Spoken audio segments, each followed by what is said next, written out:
Hi guys, we are learning Python in 7 days. We have discussed different topics up to day 3. Now this is day 4 in which we learn about Python decision making. So this is very important one chapter in the Python. So in the day 4 we have to discuss about decision making structure.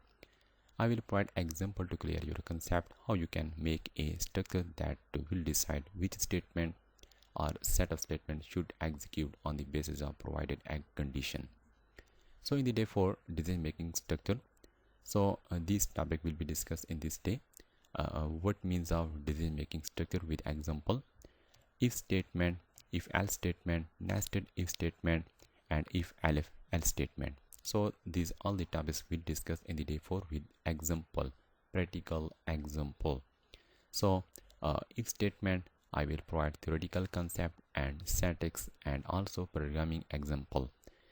Same with if else, nested if statement, and also with if elif and else statement. So these are different topics that we'll cover in the day 4. So don't miss any lecture because you will learn many things from this day 4. Anyhow, if you face any problem, any issue while learning with us, you can discuss with me without any hesitation. Thank you.